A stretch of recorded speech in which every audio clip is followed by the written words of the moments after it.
kalau kita sering berbuat positif, kebaikan, maka insya Allah kebaikan akan kita jumpai di sana.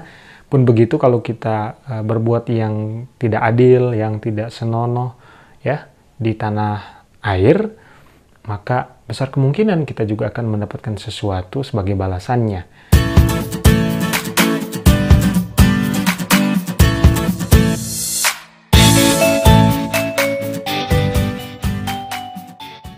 Bismillahirrahmanirrahim. Assalamualaikum warahmatullahi wabarakatuh. Alhamdulillah wassalatu wassalamu ala Rasulillah Sayyidina Muhammad ibn Abdullah wa ala alihi wa sahbihi wa mawalah. La hawla wa la quwwata illa billah, amma ba'd. Alhamdulillah, jumpa kembali di channel Muksid Haytami.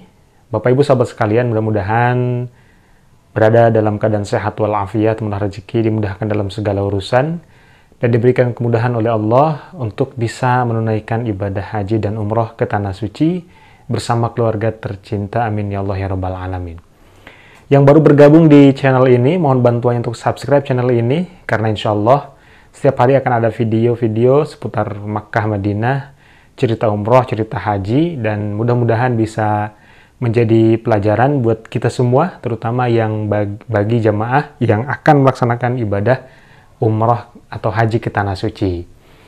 Alhamdulillah, pada malam hari ini kita berada di malam ke-24 ya, di mana Allah masih memberikan nikmat sehat, panjang umur kepada kita semua sehingga kita bisa melaksanakan ibadah tarawih ya, dan juga melaksanakan ibadah puasa di Ramadan tahun ini meskipun dalam kondisi pandemi seperti ini. Nah, apa keutamaan tarawih di malam ke-24 ini ya? Saya bacakan sebuah hadis ya. Sebuah hadis yang diambil dari kitab Duratun Nasihin. Pada malam ke-24, orang yang tarawih akan memperoleh 24 doa yang mustajab atau manjur. Ya, maka di malam ini atau malam-malam selanjutnya, di sisa malam Ramadan kali ini, kita banyak-banyak berdoa kepada Allah Subhanahu wa Ta'ala. Mudah-mudahan di antara doa yang kita panjatkan ada doa yang dikabulkan oleh Allah Subhanahu wa Ta'ala, termasuk juga kita banyak-banyak berdoa agar bisa melaksanakan ibadah umroh dan haji ke Tanah Suci. Nah, baik Bapak Ibu sahabat sekalian, ada satu cerita yang mungkin bisa jadi bahan pelajaran untuk kita semua, terutama bagi yang akan melaksanakan ibadah haji dan umroh. Ada satu jamaah yang bercerita tentang pengalamannya ketika berada di Tanah Suci ya. Saya bacakan aja. Assalamualaikum, saya salah satu jamaah haji dari Cipayung ya. Saya berangkat ke Baitullah tahun 2019, berarti 2 tahun yang lalu. Saya mengalami kisah nyata keseharian saya nggak suka hewan kucing. Nah, saya sholat di Masjid Nabawi, nyata mau sujud ada kucing di sajadah pas sujud, itu nyata. Jadi si jamaah ini memang dia tidak suka kucing ya. Ketika berada di Indonesia, nah, kemudian pada saat di Tanah Suci ya, itu dia justru samperin terus gitu ya oleh kucing.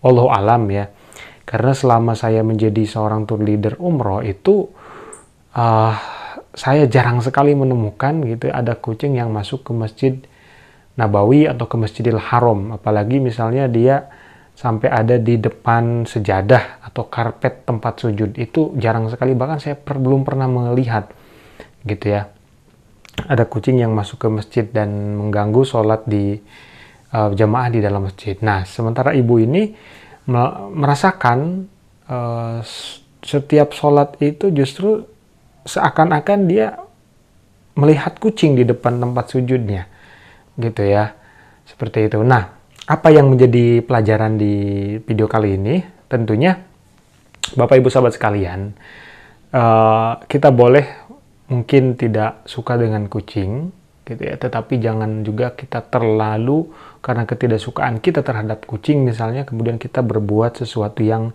senonoh kepada kucing ya, karena kucing itu ya makhluk Allah juga, dan meskipun kadang-kadang ada orang yang merasa jengkel dengan kucing karena tingkah lakunya dan lain sebagainya, misalnya karena sering pipi sembarangan, ya, pup sembarangan dan lain sebagainya, tetapi ya karena kucing itu juga merupakan hewan yang cukup disenangi oleh Nabi, dan bahkan ada satu sahabat yang bernama Abu Hurairah, ya, beliau itu disebut Abu Hurairah itu bukan nama asli, ya. Nama Abu Hurairah itu justru nama laqab atau nama panggilan.